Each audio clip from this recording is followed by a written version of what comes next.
Series, The Test of Leadership in 2015, Critical Issues That Can Unite or Divide America. This lecture discusses race relations. Ladies and gentlemen, please welcome Mrs. Sylvia Panetta.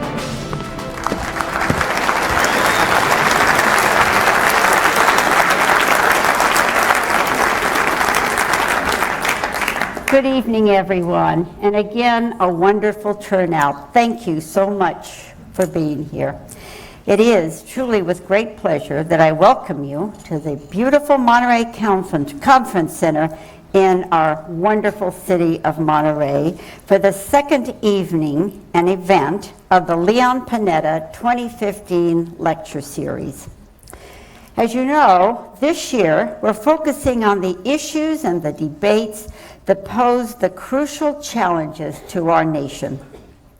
They're the kinds of debates where there is no easy solution and in which supporters on each side of the subject feel passionately about their point of view. In short, these are the critical issues that are testing leadership in 2015. Martin Luther King Jr. once said, "A genuine leader is not a searcher for consensus, but a molder of consensus."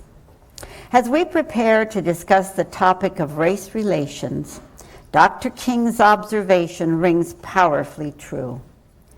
This past year has seen headline after headline describing incidents of violence between law enforcement and minority communities and responding protests.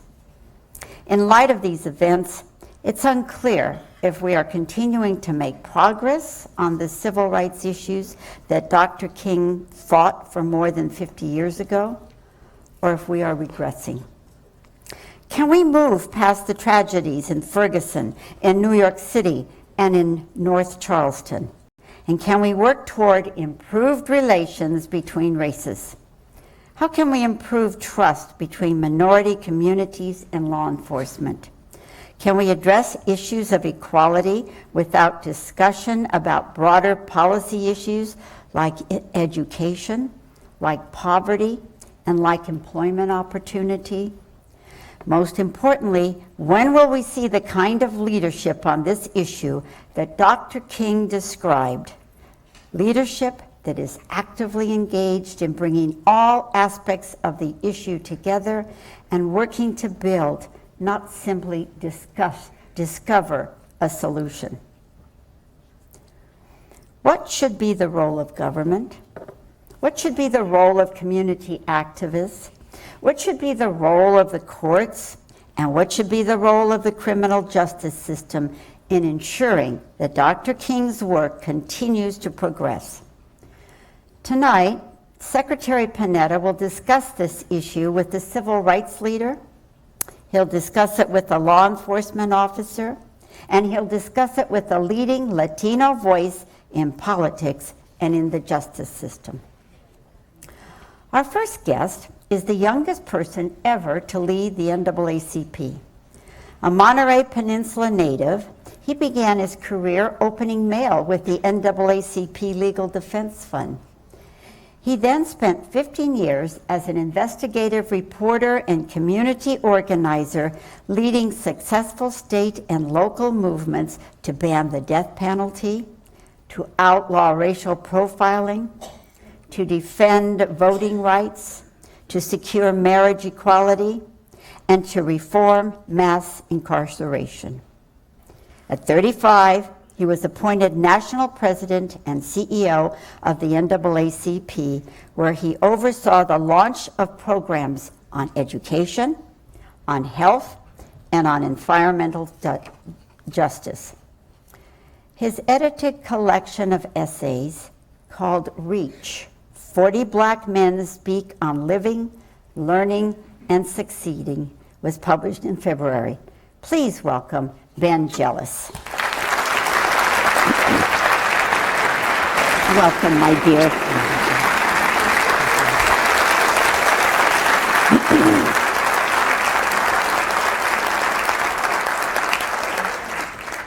Our second guest has a 50-year career in public service and is one of the world's most highly esteemed leaders in law enforcement. A Marine with a combat tour in Vietnam, he is a 43-year veteran of the NYPD, where he first joined the department in 1963. He was appointed to the Office of Commissioner in 1992, and he served for 2 years. In 2002, he was appointed again and served until 2013, making him the longest-serving police commissioner in the city's history. In his second term, he created the first counterterrorism bureau of any municipal police department in the country. Under his leadership, violent crime in New York City declined 40% from the 2001 levels. He has been lauded for his excellence in leadership and will soon release his memoir, Vigilance, My Life Serving America and Protecting Its Empire City. Please welcome Ray Kelly.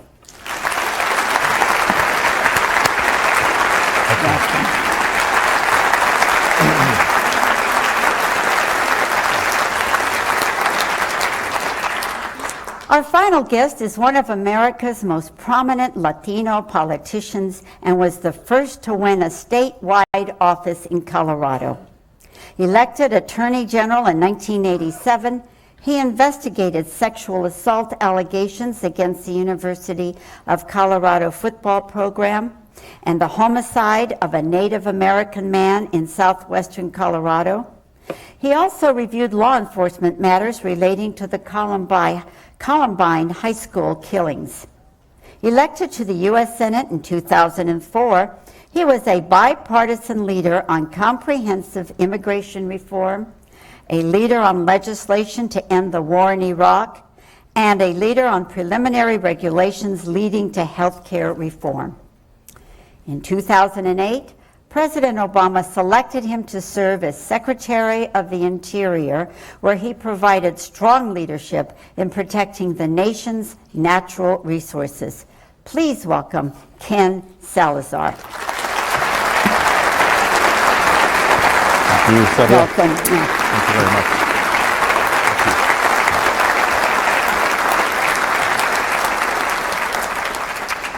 And of course, moderating the discussion is the man who created this lecture series 18 years ago, the chairman of the Panetta Institute, former director of the CIA, and former Secretary of Defense.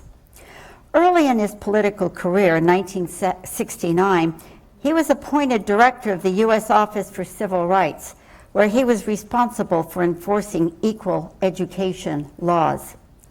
Trust me, he knows firsthand the kind of leadership this topic demands. Please welcome Secretary Leon E. Panetta.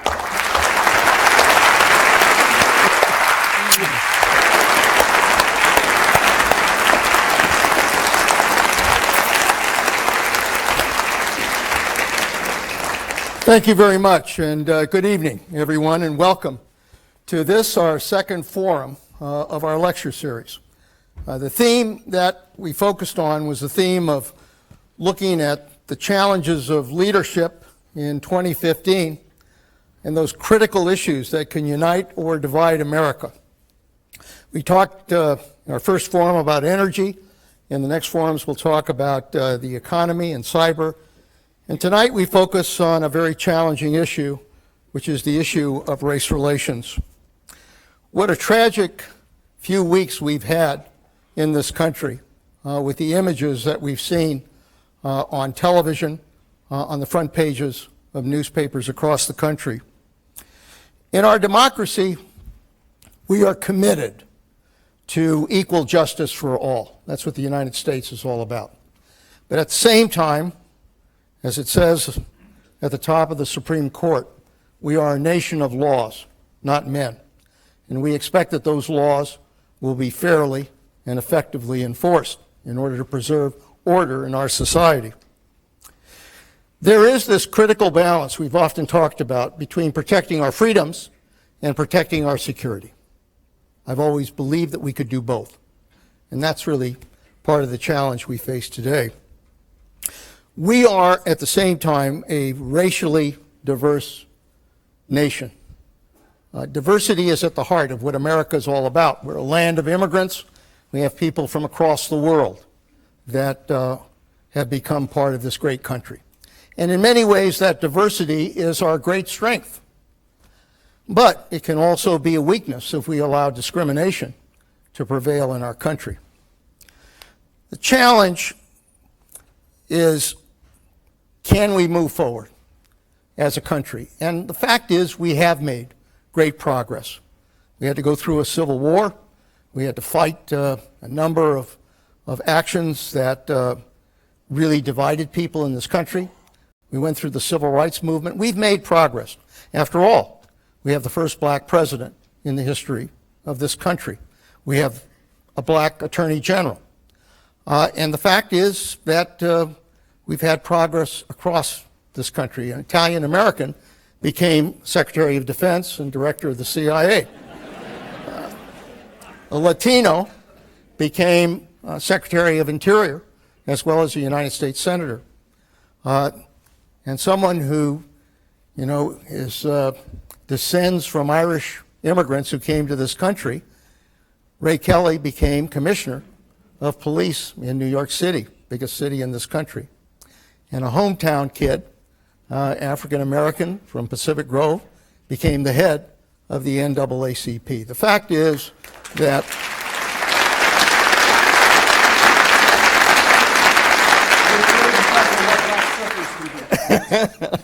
the fact is progress has been made.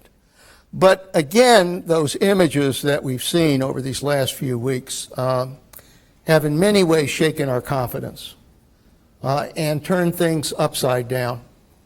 And so, first question I want to ask is, when we look at Ferguson, when we look at New York City, we look at Fort Lauderdale and Cleveland and other cities, and in particular what happened in North Charleston, which was something that I think is seared into our memory of a white police officer shooting a black man running away from him. And it's something that I think has really shaken this country. The question I have is, what's happening? What does this all mean? Is this the exception? The bad apples that are, obviously being filmed on video? Is it the rule? I mean, is it the kind of behavior that police engage in all the time, and now we're obviously seeing some of it on video? Or is it symptomatic of perhaps something worse in our society, that our society is becoming more divided and that race relations are getting worse rather than better? What's happening? Ray? First, let me point out that at one time, the New York City Police Department was all Irish immigrants. So I had a bit of a leg up. From my perspective, being in law enforcement for a long time, I think the law enforcement community in this country has never been more professional, never better educated, never better trained, never more diverse, and never more restrained in the use of force. And certainly never more sensitive to the issue of civil rights. Still, there are issues, there are problems. When you see the horrific events, when you see that video from North Ferguson, understandably, people are going to say, this is suspicions confirmed. This is what happens with great regularity. We just were fortunate to have a camera there and look at this. So that's sort of what is confronting law enforcement. There's a lot of introspection going on now with chiefs that I talk to. There's no easy answers. Understandably, people question those types of practices. I think some of the things that we should look at more proactively is to diversify departments. We know the story of Ferguson, where the city is 2/3 African American. We have 53 police officers, 3 are people of color. Those types of stories, unfortunately, are out there, and in fairly large numbers in police departments. New York City, we're proud of our diversity. We have police officers born in 106 countries, but that was the result of a very aggressive recruiting, and that's what has to be done. Racial profiling is an issue, no question about it. I think it does go on, but it goes on perhaps much lesser degree than people might think. I think a lot of things that go on that people think are racial profiling are really criminal profiling. I have a problem with the benchmark that's used in this regard. A lot of times it's just census data, comparing people who have contact with the police, with the census, with the demographics of a city in general, and quite frankly, the causes of crime are the ones that we generally accept as the causes of crime. Poverty, lack of educational opportunities, lack of job opportunities, dysfunctional families are not equally distributed in our society. So the police response to crime is not equally distributed as well. I think we should have a different benchmark, which we talked about earlier, and that benchmark was something devised for the NYPD by the Rand Corporation, that we should look at the description of the perpetrators of violent crime given by the victims of violent crime. Government is out of it, and you use that as sort of a benchmark as to whether or not racial profiling is ongoing. There's lots of other things that I think should be done. I think educational standards should be raised for police officers. I think more psychological testing has to be done, and obviously training. We're proud of the training we did in NYPD. Other places simply don't have the resources to do that. But even with the training, there's no guarantees. We're dealing with human beings who can make errors, who have to make split-second decisions. Again, to answer the Secretary's question, I think there's an infinitesimal number of police officers who engage in activities similar to certainly the type that we've seen in North Charleston. But that's my opinion. That's from over 40 years in policing, and I understand that people can question that, and we've got a lot of work to do to gain back the confidence of the community. Ben? You know, look, I think we have to look at the numbers sort of in different ways and turn them around. And one of the ones that we have a hard time escaping is that everybody that we're talking about who's been shot by the cops and recently is black, right? That's what we just keep seeing over and over. It's some black guy getting shot. And in each case, in most cases, in each case we're talking about, they're unarmed. Many of them weren't even suspected of being criminals in anything that would ever rank with, say, you know, anything that the commissioner would agree was, like, you take Johnny Crawford, right? We forget about his case and Tamir Rice. These are the Ohio cases that happened after Mike Brown, before Eric Garner, and they just don't compute, because when you look at the video, Johnny Crawford's in a Walmart aisle buying a Red Ryder BB gun. He's leaning on it like a cane, so it's not even pointing. He's talking to his mother on his cell phone. The police officer walks around the corner on the Walmart video and shoots and kills him. There's not a word exchanged. Tamir Rice, other side of Ohio, about a week, 2 weeks later, may even been a month, little boy playing with a BB gun in a park. Police officer drives up, doesn't say a word, shoots and kills him. We don't see that happen to white boys, and there are a lot more white boys in our society and a lot more white men than black. And in prison, for instance, there's roughly equal numbers of white men and black men. Blacks are overrepresented, but as far as raw numbers in the country, they're roughly equal. So we have to deal with that, right? We have to deal with the fact that we have a problem in killing innocent black men in our society that we just simply don't have across the board. Then we also have to deal with the fact that while we may feel very afraid about crime in our society, crime rates are at an all-time low since like the mid-1960s. So our crime is actually inverse to what, our fear is inverse to what's happening with crime. And then we have to deal with the fact that in many of our big cities across this country, we're solving fewer homicides than we were when crime was higher, a lower percentage. And so there's a real need for us, I think, Leon, as a society, to just admit some things. And one of them is that even though Killings are going down, homicides are going down, officer killings of civilians are going down, civilian killings of officers are going down. Video is revealing that we have a resistant problem that we used to be able to cover up, because they could say he reached for my gun, or he was running towards me and then suddenly turned away. They lied. Bad officers, not the majority, but a few bad officers got away for centuries in our country with lying. And they're being caught on videotape. And we just need to be honest about that fact and deal with it. And the reality is, Gray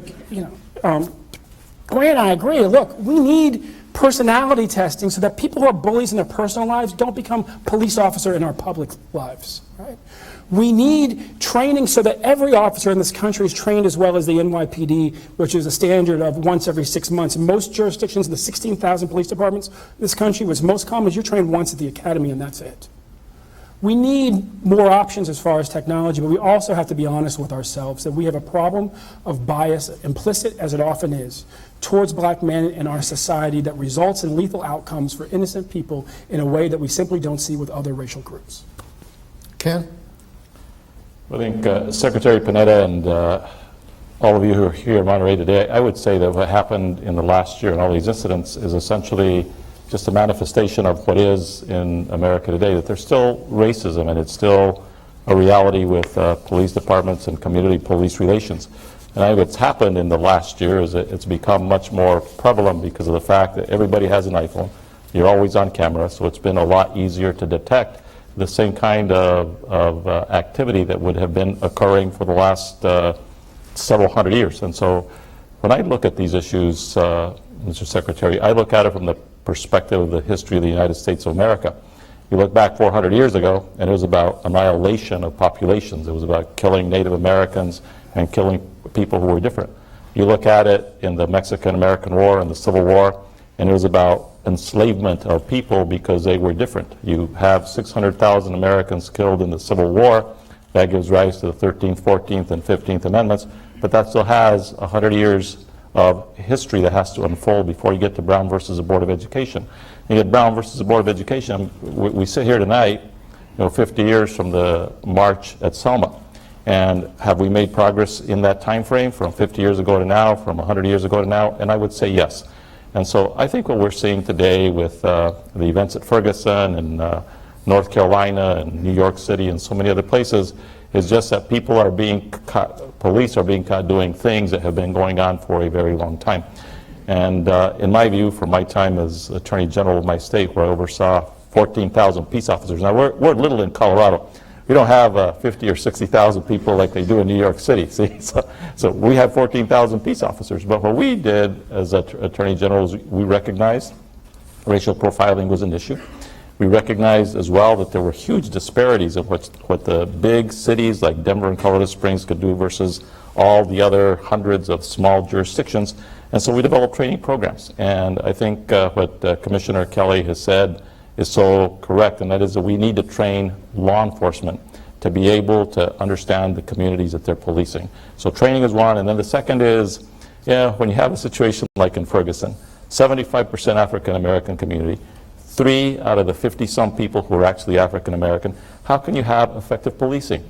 And so the concept of diversity in your police ranks, I think, is one of the most important things that could be done across America. Let me ask you, Ray, on something that it concerned me when I saw this because I mean we ask ourselves, is this a white versus black problem? But I guess what I'm wondering is it a blue problem? Because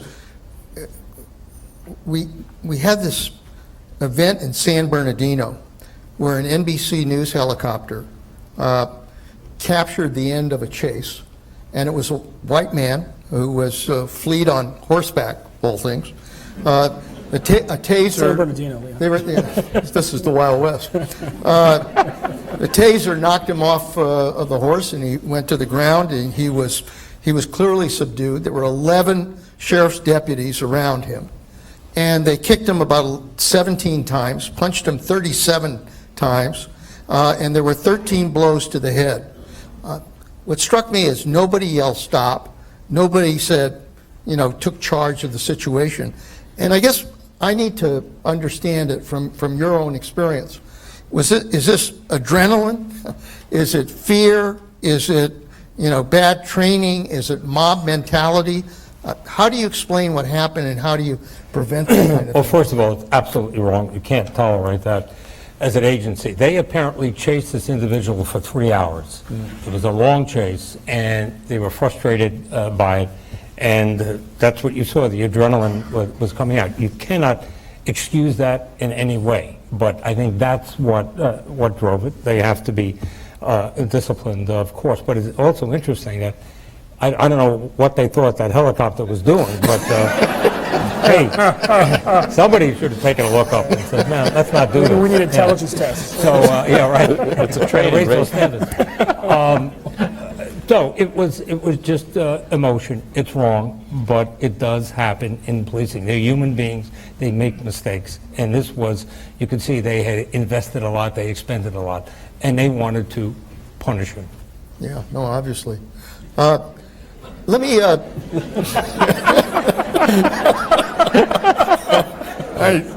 don't want to ride away on horseback. Ben, let me tell you, it was raised, this whole issue of racial profiling. It's a term we often use today in terms of, identifying people who are identified by virtue of their race as opposed to their behavior.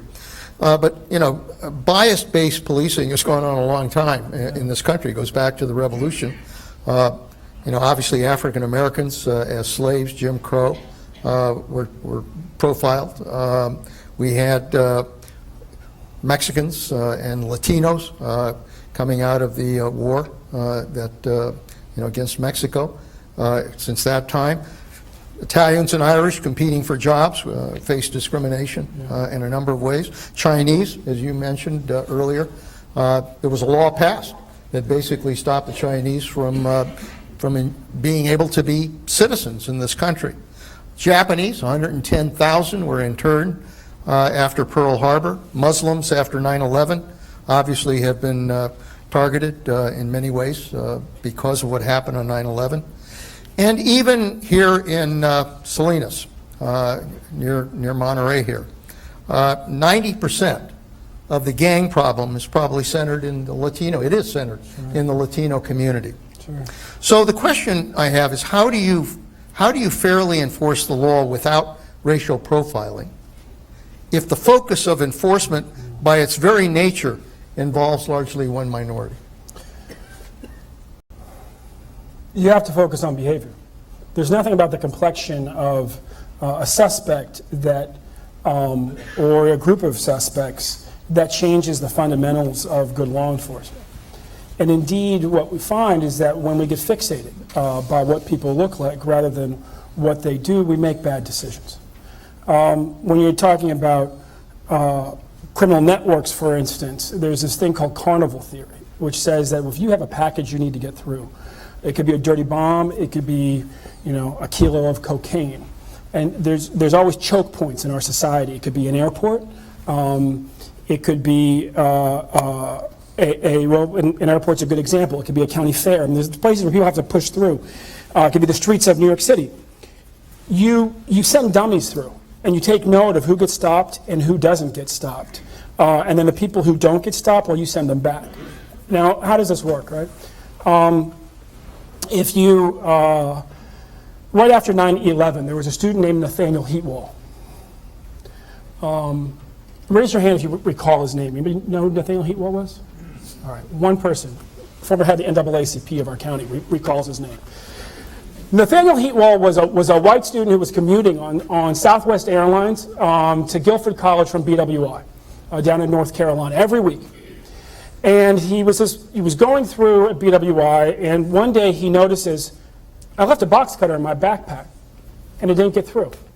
The guys who look like me, like vaguely Arab, well, in this period, we had our hands up every time we went through BWI. At one point, I asked the officer if my license said that my middle name was Random, because he kept telling me he was doing random searches, and he kept stopping me. And meanwhile, Nathaniel Heatwall throws his backpack with his box cutter, and it goes through, and he says, well, that's kind of weird. He said, well, let me just leave it in there and see what happens. Next time, it goes right through. Next time it goes right through. He throws a few more in there, it goes right through. He goes back to his college, he says to somebody in the criminal justice program, what's that stuff? It's not actually C4 plastic explosive, but on an x-ray it looks like it. It's totally inert, but it looks like it. Get me some of that. He throws that in the backpack. Goes right through. Then he says, you know what, the tail number on the jet's always the same. I'm going to tape some of these box cutters in the vanity in the bathroom and see what happens. Comes back next week, they're still there. Then he writes a note on it and puts it on his backpack. He says, this is who I am. This is what I've done. This is what you haven't done. This is where you can find me. Please come find me so we can talk about this. And then they arrest him. Right, left his note on his backpack in the overhead with the fake plastic explosive and the actual box cutters. That's what happens.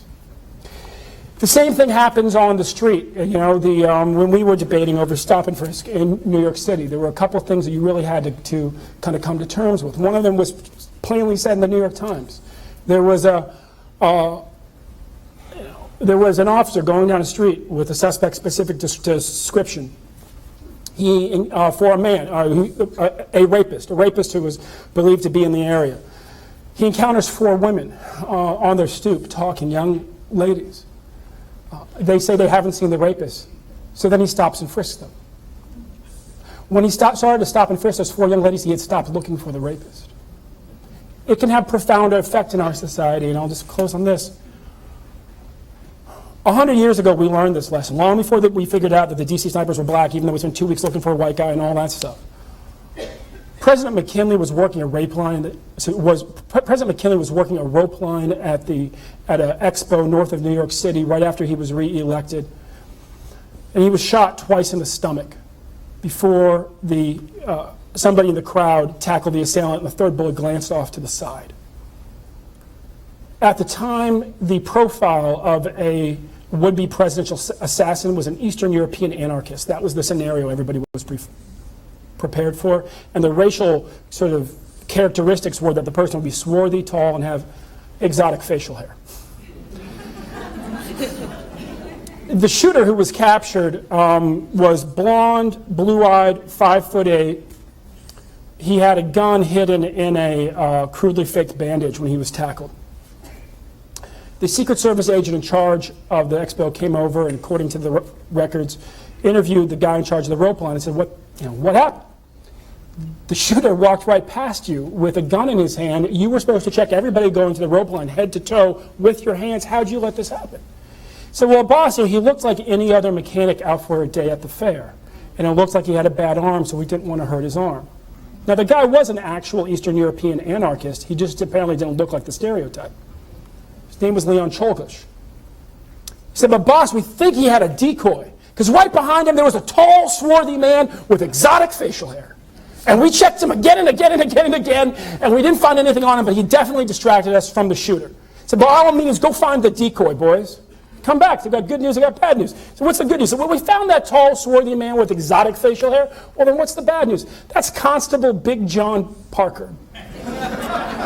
The light-skinned black retired constable who tackled the shooter before our boys could get there. That's the danger. When we decide, oh, all the gang members are black, or all the gang members are brown, or all the terrorists are Arab. Don't forget about Oklahoma City, right? Where they went around looking for Arabs while Timothy McVeigh drove away. No. If you're an officer, you are required to keep all of us safe. You focus on the behavior. And if you get tripped up on how I look, I'll sue you. Ray, do you want to comment on this? The question was again? You don't have to. That's all right. I thought we were going to keep I think Ben has hit the nail on the head. Ken, let me ask you, immigration reform. Because in immigration, obviously we know the immigration situation is broken in this country. We've been talking about it. There's a tremendous need for immigration reform. At the same time, I guess state and local communities are beginning to do more of the enforcement on immigration because they say the feds are not doing what they're supposed to be doing. And as a result, talk about racial profiling, I think a lot of that is taking place. You were a U.S. Senator. You worked on immigration laws. Is it just a reality that immigration reform is not going to happen in the near future? So, Leon, I have high hopes that it'll happen. I don't know whether it'll happen before the 2016 election or it'll happen after that, but I think that the forces of this country ultimately will deliver on a comprehensive immigration reform package, because we can't afford to have the broken system that we have in place now. And I had the honor of, I've worked with you on the cabinet with President Obama, and we were champions when Senator Obama and I were in the Senate of the comprehensive immigration reform package. We had Senator John McCain, and you had Senator Ted Kennedy, and a group of about 8 of us that actually were successful in getting a package of immigration reform legislation through. Yet it was killed in the House of Representatives, and I've watched very closely over time what's happened in this country in terms of the impasse that we have on immigration reform. And I would say this, that local governments, state governments, trying to take over the immigration system and enforcement is wrong, because immigration really is a national issue, and it ought to be resolved at the national level. But I think apropos to this particular conversation, where we're talking about race in the community policing context, I think that the reason that we have an impasse in this country on immigration reform is frankly rooted in racism. And I think it's rooted in the racism that exists with respect to the southern border. You know, I remember being on the floor of the Senate for some 60 days or so straight with Senator Kennedy and our Democratic and Republican colleagues, trying to kill amendments that were poison pill amendments. We're trying to take the legislation down at the time. And there were those members of the Senate, many of whom are still there, including some from the state of Texas, who wanted to always build a wall between the United States and Mexico, because they saw that as a permanent wall between the United States and all of Latin America. And they saw all the bad people coming from the South. And yet, I remember often arguing to them on the floor that there were families like mine that had been around in what is now the United States for 400 years. We were here 250 years in California and New Mexico and Texas and Colorado, long before there was the United States of America. And so my own view is that when you compare what's happened in the southern border to what's happened in the northern border, is that there's a complete disparate treatment. You look at the northern border, it's about 5,000 miles. Very few Border Patrol officers are stationed up there. And yet we have almost 100 times more the number of Border Patrol stationed on the southern border. Why?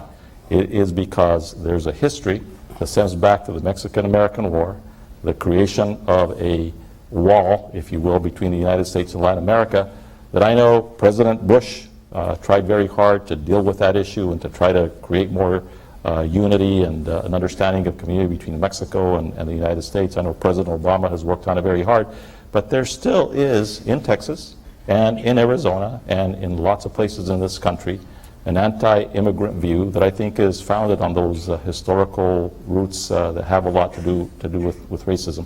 So here's my hope, and I expect that it will happen post-2016, that the angels that want to create a just system, a system that is not founded on breaking the law, will act to uphold the moral values of this country. We are an immigrant nation, and we should uphold the value that here in the United States of America, we should not tolerate families being broken apart or 11 million people living in the shadows of our society. I sometimes wonder what would happen here in California or in Colorado or any of the 50 states of the United States if all of a sudden you didn't have the landscapers, the people who were out there building our homes, the people who were out there changing our linen in our hotel rooms.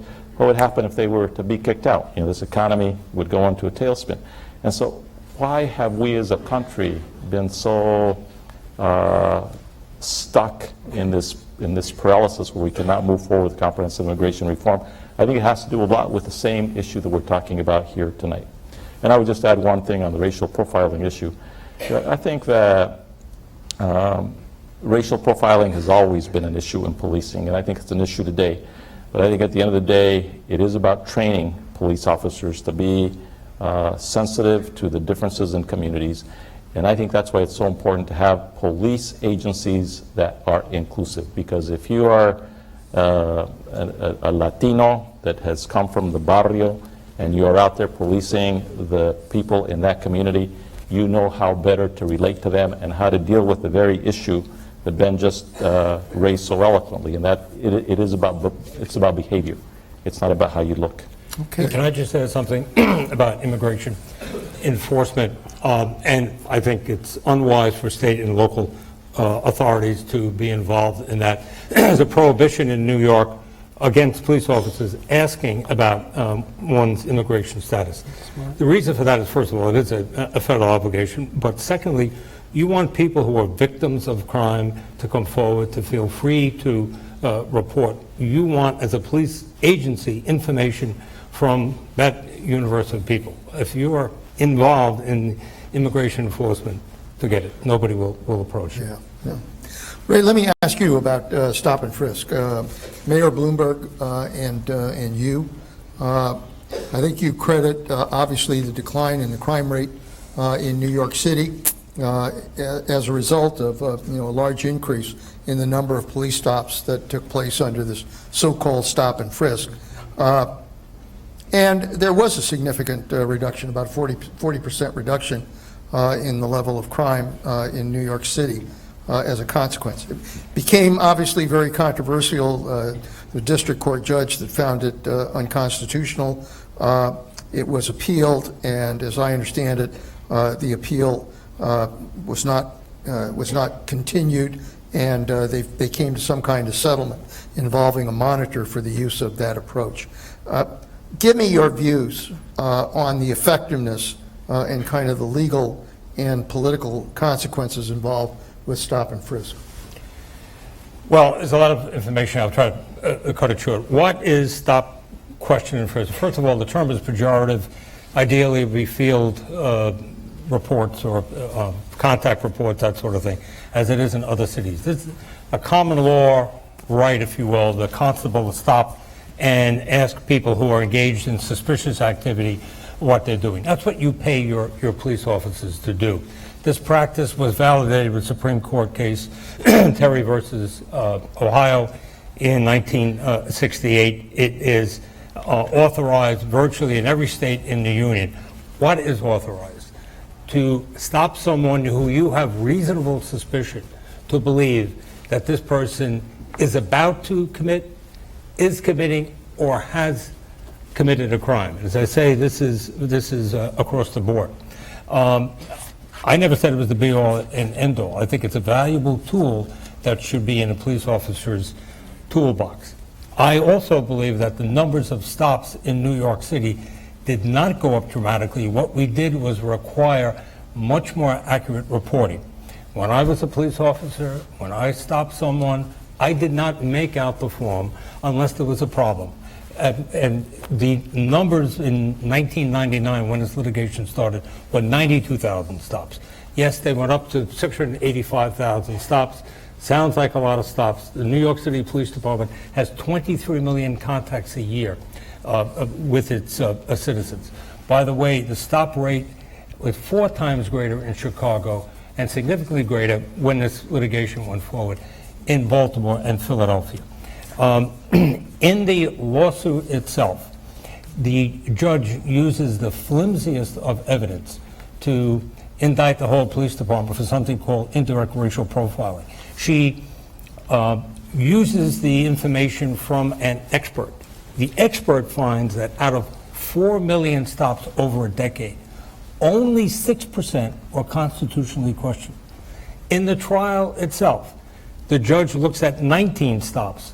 She finds that 10 are meet muster as far as constitutionality is concerned. What's the right criteria? We proposed that we use, I mentioned it before, we asked the Rand Corporation in 2006 to give us a reasonable indicator as to whether or not racial profiling is going on. Can't use arrest data, your arrest policies could be fundamentally flawed. Can't use census data because, taken to its logical conclusion, half the stops would be women. What Rand said is, as I said before, look at the descriptions of the perpetrators of violent crime given by the victims of violent crime. In New York City, that runs roughly, let's say, upper 60, 70% African American. The stops traditionally have been of African Americans, 53%.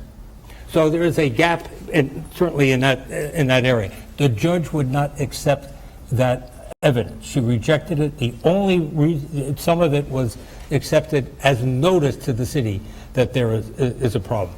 I mentioned we had police officers from 106 countries. No other police department in the world has that, yet she accused the department of indirect racial profiling. Police officer rank in New York is majority minority. Just a lot of information that wasn't accepted. Under the Bloomberg administration, there were 9,500 fewer murders than the 12 years previous, 12 years to 12 years. And if history is any guide, the vast majority of those lives saved are young men of color. The judge herself found, as I say, indirect racial profiling. She was removed from the case by the appellate court, who said that she showed partiality in the run-up to the case in statements that she gave. So this was the same appellate court that was going to hear the appeal of the case. Mayor Bloomberg's administration appealed the case. The new mayor was elected, Mayor de Blasio. I'm going to have to speed it up. Okay, he decided not to appeal the case. My point is this: you may not like the whole practice of stop and frisk. This case was, in my judgment, a terrible example of justice. I'll give you a chance to respond. Sure. So let me just do this. We've come to the point of where we now turn to your questions. But before that, I would like to take a moment to recognize our question review team, the people that are responsible for selecting the questions that are presented to our speakers. I ask you to please hold your applause while I introduce them. Julie Copeland, who's the city editor of Santa Cruz Sentinel, Fran Gaver, who's an attorney with Leach Walker and one of our veteran members, Doug McKnight, who's a reporter for KAZU Radio, Don Miller, who's an executive editor of the Monterey Herald and Santa Cruz Sentinel. If you'd give them a hand, I'd appreciate it.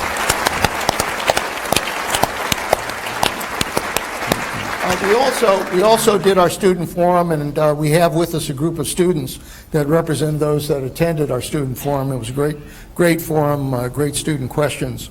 I'd like to ask all of the students that are here to please stand, if they would, and remain standing until I recognize the schools that they represent.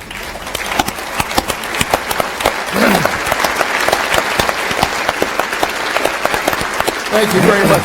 The students are from the Defense Language Institute, the Middlebury Institute of International Studies at Monterey, Monte Vista Christian School, Monterey High School, the Navy Postgraduate School, and Santa Clara University.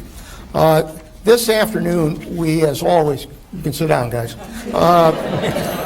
We had a wonderful turnout of the students. The program is possible because of the generous support that we get from our series sponsors. And Sylvia and I, along with the Panetta Institute Board of Directors, would really like to express our grateful thanks for the sponsorship that allows these students from across the Central Coast to be able to participate in this program. So I'd appreciate it if you give the sponsors a hand.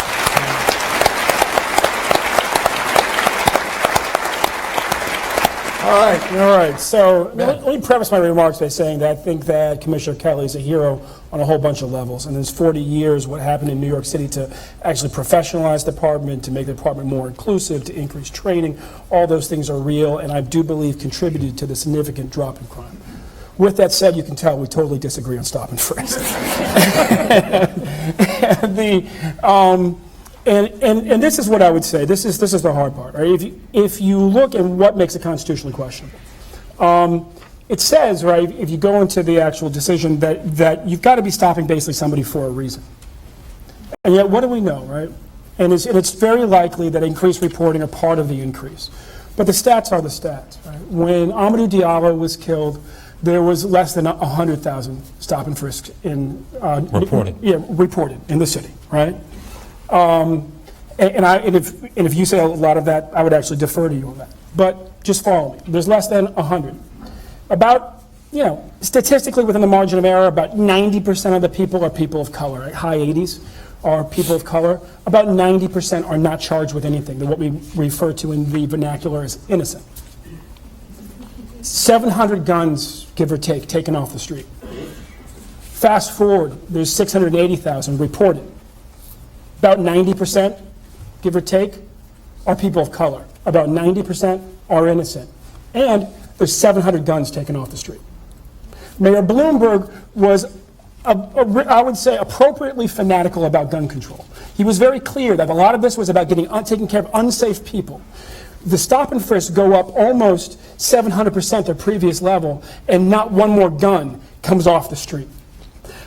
I come out of the religious-based organizing tradition in New York City, a church in New York City called St. Mary's. I can tell you, our little church coalition could get 700 guns off the street with a good buyback program. That would be a lot shorter and actually uplift the community. Now, here's the other tough part we have to deal with, right? As the homicides have come down in New York City, the homicide case close rate hasn't gone up the way you would expect it would, right? The rape case close rate hasn't gone up the way you would expect it would. In our community, it is not enough for us to have an honest conversation about the crime rate and who may be getting killed. And so we also have to talk about why aren't more homicides getting solved if there's fewer homicides? Why aren't more rapes getting solved if there are fewer homicides? I would go back to my previous example.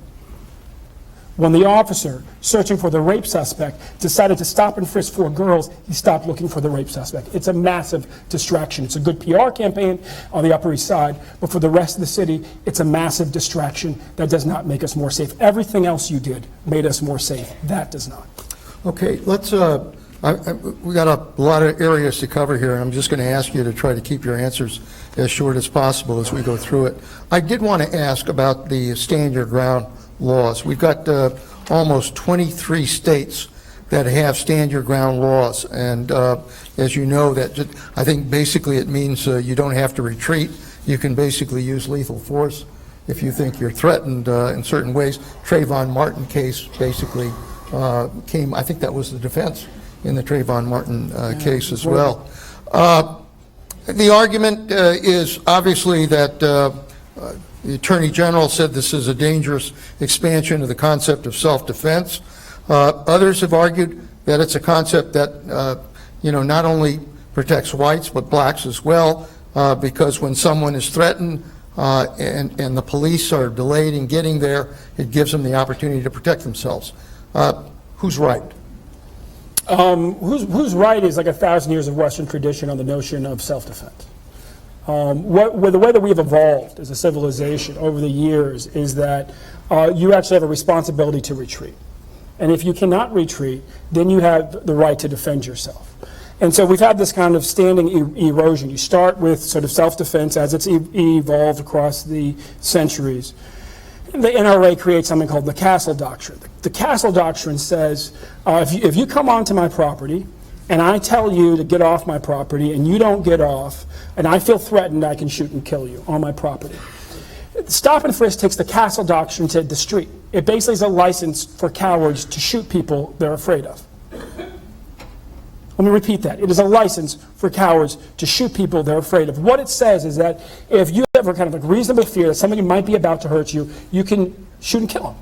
And so there have been cases in Florida, prosecutors complain about this, where you have 2 drug dealers walking down the street, both packing guns. You can get them on a weapons charge, but you can't get them on homicide because both of them felt reasonably afraid of the other, and then they start shooting out.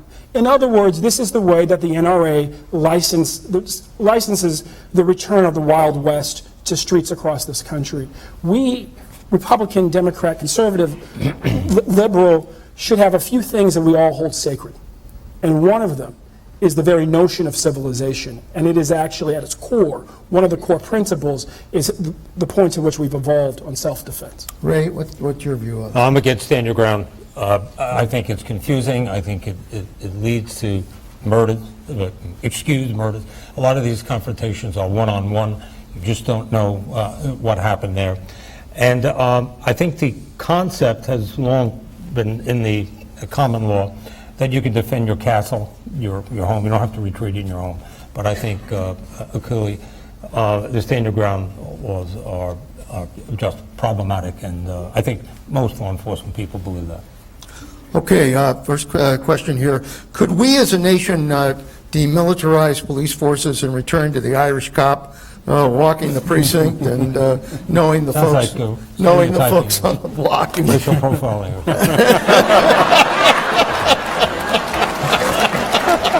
Actually, that's what happened to Irish before they were Irish cops. Let me just, for those of you that are not aware of this, it does go back almost 45 years, and it was basically came out of a comprehensive drug abuse prevention and control act of 1970, where they started doing joint missions together.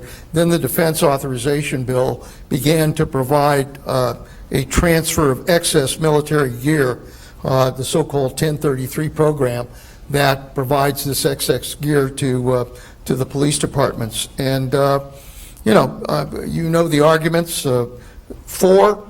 The argument is cops are now dealing with terrorism, they're dealing with gangs, they're dealing with people that bring a lot of firepower to the streets, and they need to have this kind of technology in order to confront that. Those that are against think that the image of armored cars and SWAT teams obviously impacts on the relationship between the community and the police force itself. What are your views on militarization? I'm against it. I think it was well-intentioned. There's a lot of excess equipment, certainly after Iraq and Afghanistan. We have a lot of it, and it made sort of sense to give it to police agencies, but I think the optics are very bad. You saw it in Ferguson. It's just inappropriate for local police agencies to have these weapons of war on the street, in my mind. I think they can be stored or warehoused, perhaps at a state level, perhaps at a county level, if in fact they're needed. But they shouldn't be used for regular patrol. That's not what we're about as a country. We don't use the military, the army, to do civil policing. So. Okay. 2 years ago, the U.S. Supreme Court overturned a key section of the Voting Rights Act, which required certain states to receive federal permission in order to change voting rules. Do you believe this was the correct decision, given the Chief Justice Roberts' conclusion that the U.S. has changed and therefore it was not necessary? I'll give that to the head of the NAACP. You know, look, what Roberts did was essentially the bidding of a certain class of Southerners who have bristled under the Voting Rights Act for half a century. And the reality is that if you look at the present history of voting irregularities in places like Alabama and Florida and Mississippi, and the states have tremendous problems. The fact that we have a black president is because the Voting Rights Act was in effect during his election, not despite it. And that's as somebody who was fought at the ground level in states across this country. We as a country have to understand that we are living through a moment of national anxiety. Our nation will be a nation only of minorities within most of our lifetimes, about 30 years.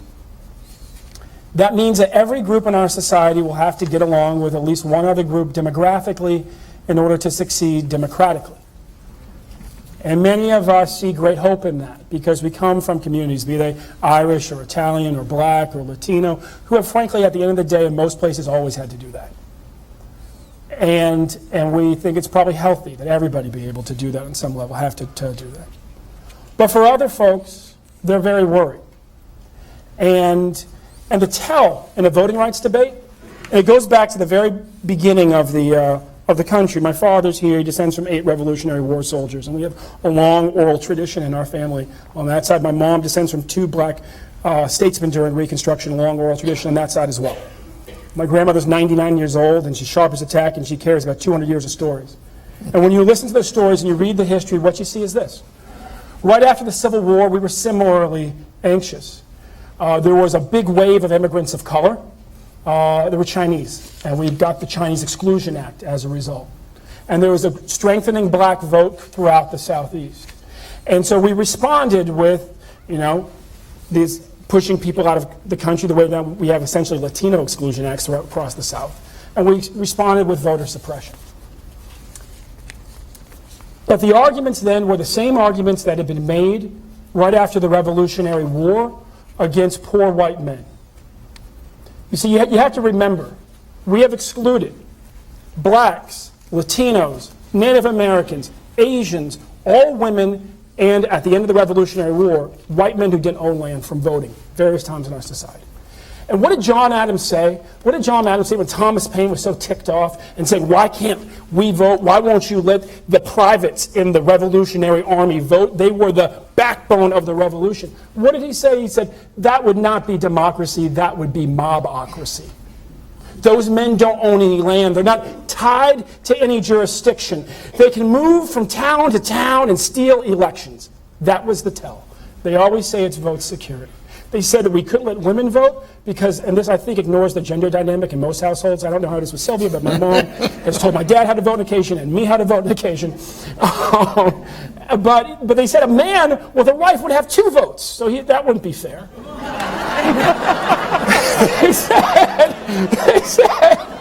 They said that we need a poll tax because a man who can't afford to pay the tax, well, his vote can be bought. They said we need a literacy test because a man who can't read, his mind is not his own.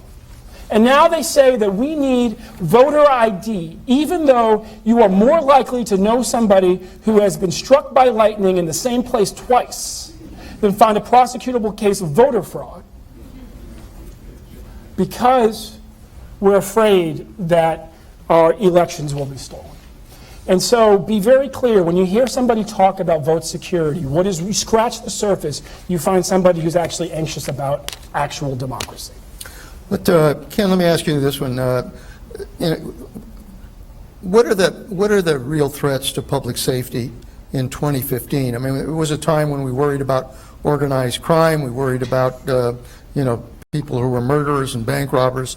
What do you consider the greatest threat to the general public, to African Americans, to Latinos?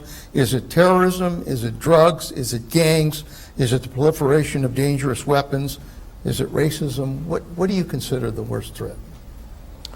So I think first, from a national point of view, I think terrorism and national security concerns, which you obviously know a lot about, having been CIA Director, Secretary of Defense, that's just a reality. I spent a lot of time in New York and walking around what used to be the World Trade Centers and seeing that reality that struck the United States there. And, obviously Commissioner Kelly lived through that period as well.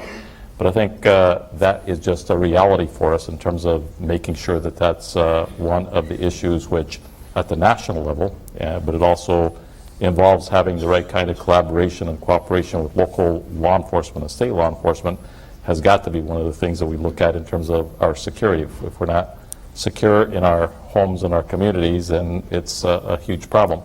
I would say the second issue really is the violence and crime that comes because of the drug epidemic that we have in the United States of America. I mean, when you look at what's happened in terms of those who are now filling our prisons, whether it's in the state of Colorado or New York, California, most of them, and many of them are people of color, are there because of drug offenses. And so how we take a look at these issues as a society to try to address the danger of drugs and the scourge that it is in our society is something that we need to struggle with. In my own home state today, we are the tourism capital of the world. Yes, because of the great Rocky Mountains and the Rocky Mountain National Park, but also because we've legalized marijuana in our state. So everybody from all across the country is coming to Colorado to buy a lid or whatever they buy to take across state lines. Okay, so I mean, there is danger in how we approach all these issues, but it has implications beyond our communities, where so many of our young people and not so young people are actually the victims of a drug program here in the United States of America that doesn't work, and then it ends up having international implications on the narco-trafficking realities that we're dealing with in Central America and in Mexico and South America. So I would say the drug issue probably is one of the largest issues that we need. Ray, what do you think? Greatest threat? I think a little bit of everything you said, but I think cybercrime is an issue, and it'll only be getting more problematic for us. We saw, some major intrusions. We saw the Sony intrusion, Target, that sort of thing. Silk Road. It's only going to get worse. It's more complex than ever. I think FireEye said that they had something like 500 million varieties of malware that they have identified. And the term zero-day attack means it's a new iteration of malware. So if you look at the cyber threats just from stealing property, that's big. But you have to look at it also in terms of a terrorist event. We have not seen a successful cyber terrorist attack. But quite frankly, we see how sophisticated Iran is. We see the Russians. We see China with North Korea with great skill in this area. So I think as we defend ourselves against terrorism, we have to factor in the cyber threat. It's very, very difficult for us to defend ourselves. We can offensively shut down virtually any country we want. But in terms of defending our companies, defending ourselves, very, very difficult. I think the government has to get much more proactively involved to help key industries defend themselves. But you mentioned terrorism, ongoing threat, going to be around for a long time to come. We see ISIS, we see al-Nusra, we see al-Shabaab in Somalia making threats against shopping centers, that sort of thing. So that's going to go on. ISIS is a bit of a game changer. They're using the concept of a caliphate as a marshalling tool. Volunteers are coming in still from all over. It's going to be with us for quite a while to come. And I think also, as Ken said, I think depending on the neighborhoods, depending on the cities, if you're a young male, particularly young male of color, you have to be very concerned about violence, gun violence. Ben, this next question. How much of the racial inequality in this country is caused by income inequality? And how much of the income inequality is caused by racial inequality? And if I had the answer to that, look, I think actually the two questions go very well together. I would associate myself with all the comments that the commissioner and the senator made. With that said, poverty, I think, is one of our biggest threats in this country. The widening chasm, the loss of hope. We are living in a time when we will see artificial intelligence not just replace a high percentage of blue-collar jobs, but a high percentage of white-collar jobs as well.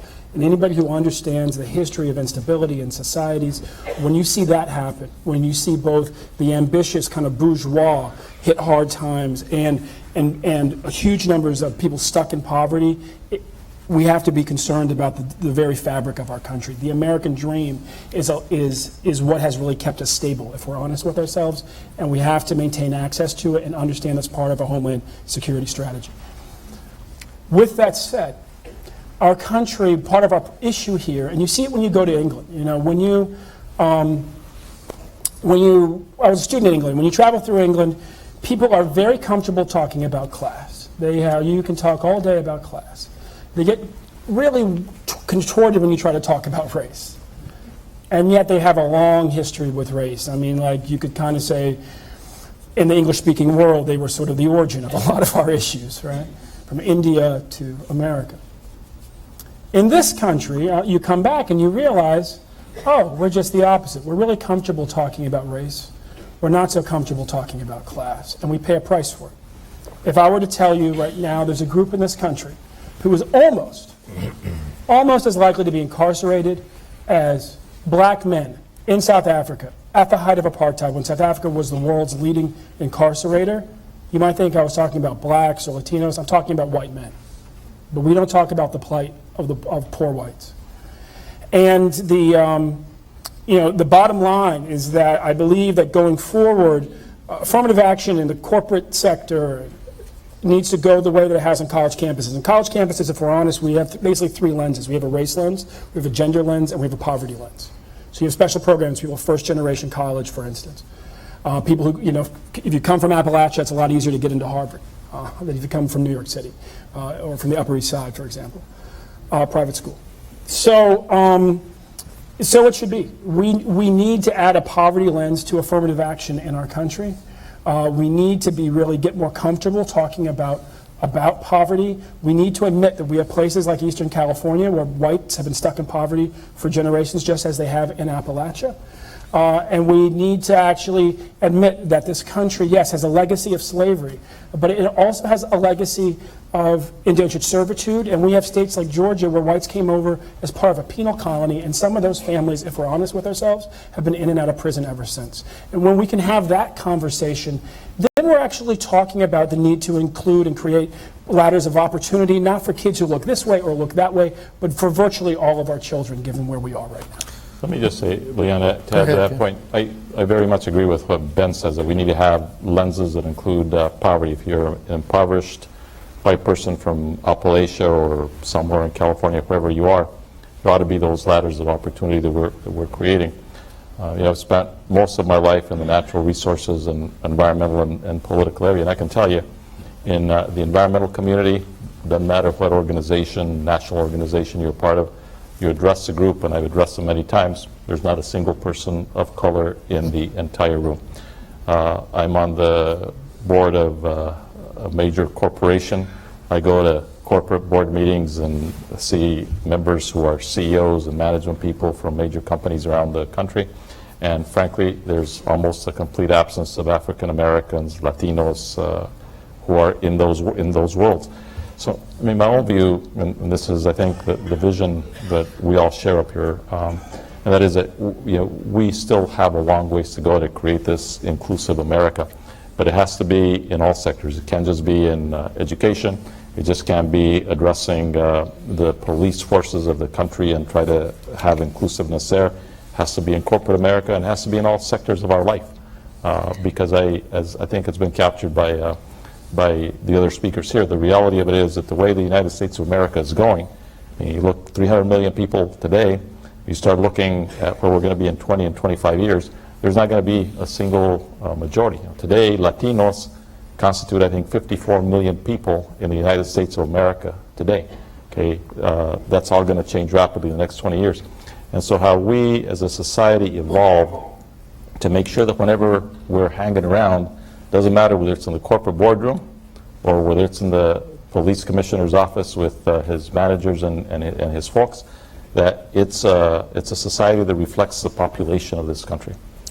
Along those lines on diversity, Ray, the issue of increased diversity in the police force has been brought up several times in terms of specific policy recommendations. How can we go about making the police force more diverse? Well, as I said before, I think we've done it in New York, but it took a lot of hard work, a lot of effort, cost money to do that. And sometimes you use people who you bring into the department. They see it as being a welcoming institution, and they go out and do the recruitment for you. I think we have to focus, I think law enforcement in general, or the federal government, has to focus on those smaller cities. I think the medium-sized cities, larger cities are certainly engaged in recruiting, trying to recruit a police force that reflects the population that they serve. But the smaller towns, we talked about this before, we need consolidation. There's too many police departments in the country. There's about 18,000 law enforcement entities. Most of them have less than 20 police officers. That means, generally speaking, those citizens are not getting the services that they need, or they're not getting them quickly enough. Ferguson is an example. Of course, everybody's beating up on Ferguson. But I think the focus has to be with those smaller departments. You urge consolidation, and you urge minority recruitment. You do it through incentives. You do it through monetary incentives, programs coming from the federal government. It's an important issue, and it needs money. Okay, speaking of education, yeah, obviously, we know Brown versus the Board of Education determined that separate schools are inherently unequal. In my job as director of the Office for Civil Rights was basically involved in trying to to desegregate schools that had been, by law, separated white from black kids. We've gone through a lot of work, and yet if you look at recent studies, they indicate that there's resegregation going on. New York City is now considered one of the most segregated school systems, both in terms of race as well as in terms of poverty. If that's true, I mean, if we're seeing more, resegregation in this country, how are kids going to get a good education if they are in segregated schools? I mean, how do you break that cycle? The education quality and integration are both disconnected and related, right? I mean, you can have a great college like Morehouse College, for instance, it's all black, or Harvard was a good school when it was all white. But the reality is that what we know is that every child benefits who's in a school that's more racially mixed. They learn a lot more about sort of cultural competence, problem solving, being able to actually get along with other people, things that seem intangible but pay off big dividends when you find yourself running a corporation or you find yourself working a beat. At the same time, what we have to really be concerned about, the real question is, how do we become a nation? Right? How do we mature as a nation? How do we be that place that Frederick Douglass described when he said, every nation has a destiny. It's a paraphrase from a speech, Our Composite Nationality. Every nation has a destiny. And its destiny is unique, and it's shaped by its character and its geography. Its character is defined by that nation at its best, not its worst. Charitable words from a man who had been tortured as a slave.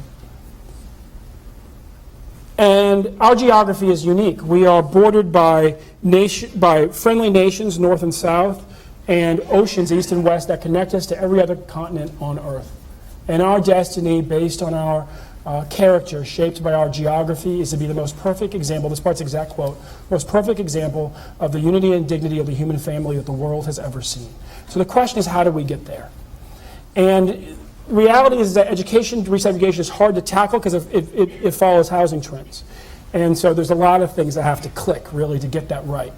What can we do in the meantime? We need compulsory national service in our country. Yeah, God bless you. That's great. That's the simplest thing we can do. No, absolutely. I agree with that.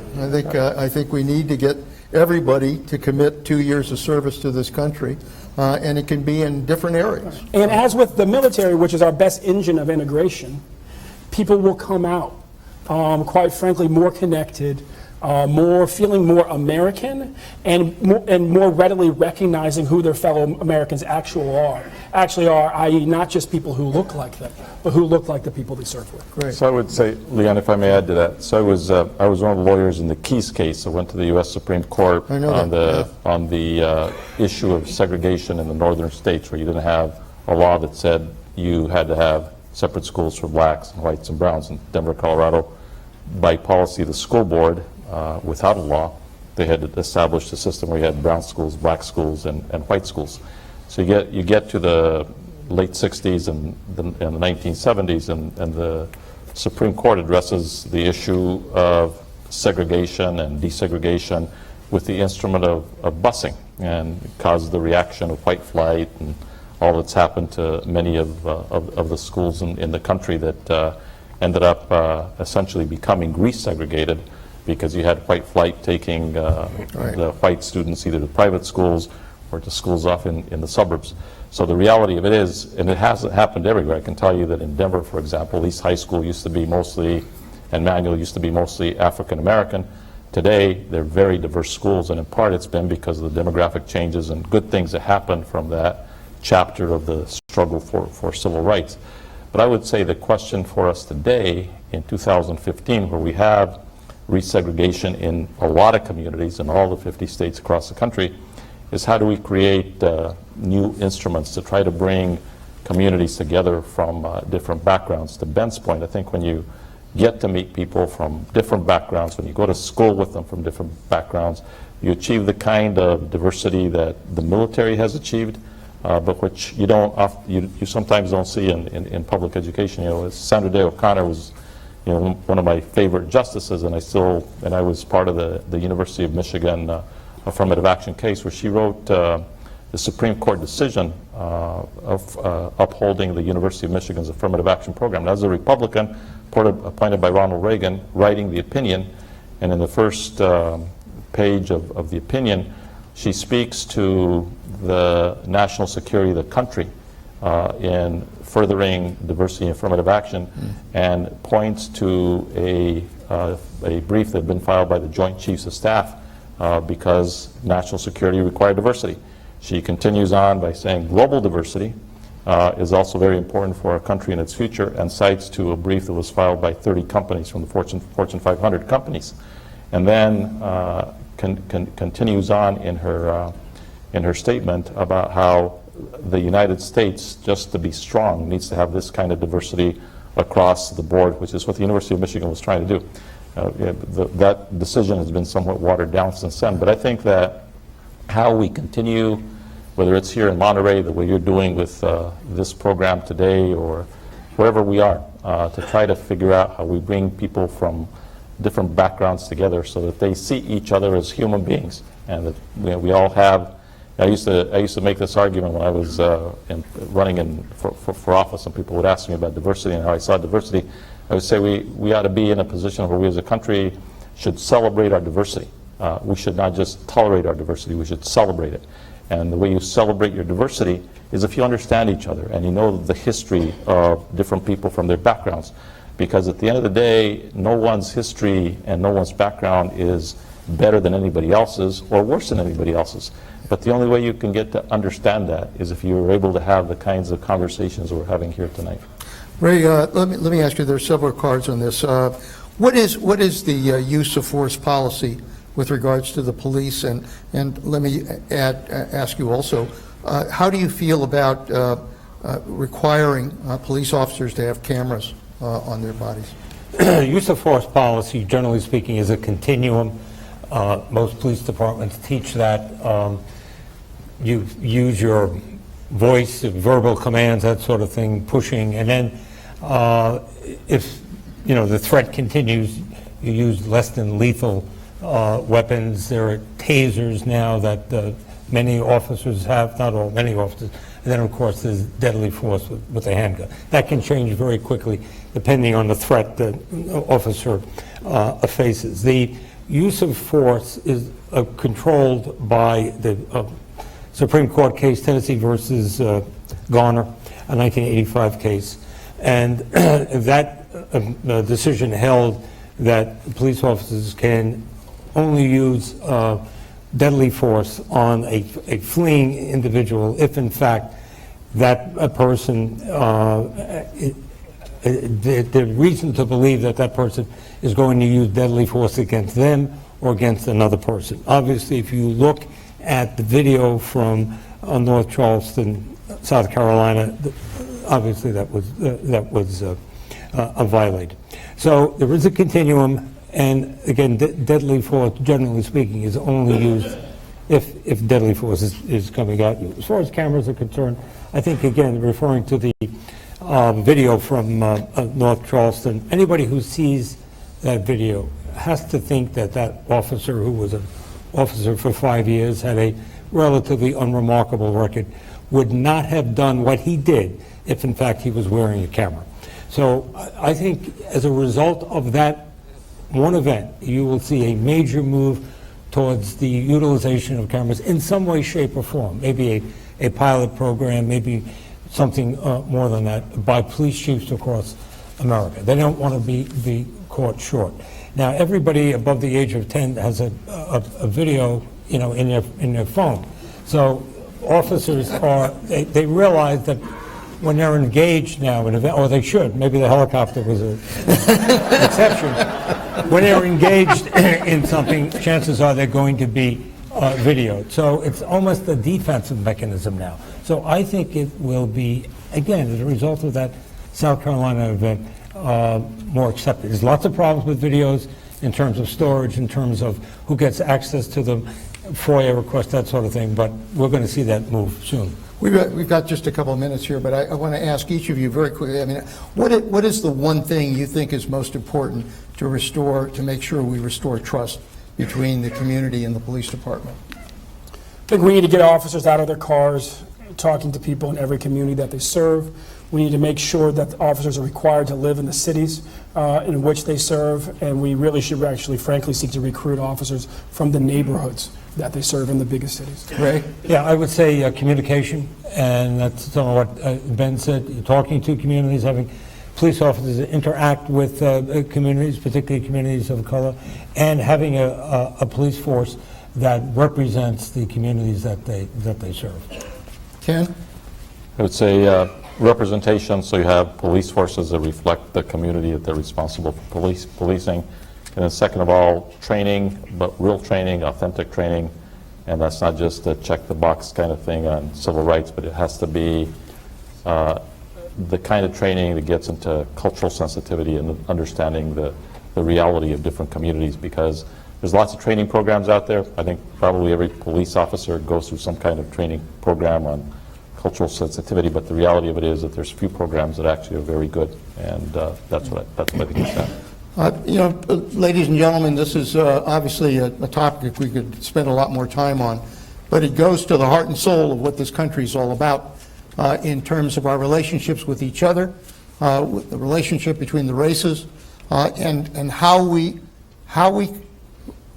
are able to deal with our freedoms and our security at the same time.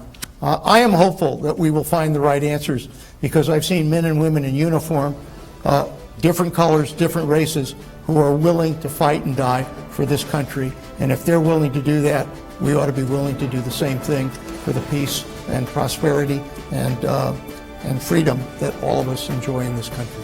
Thank you, and thank you. Thank you. Good job.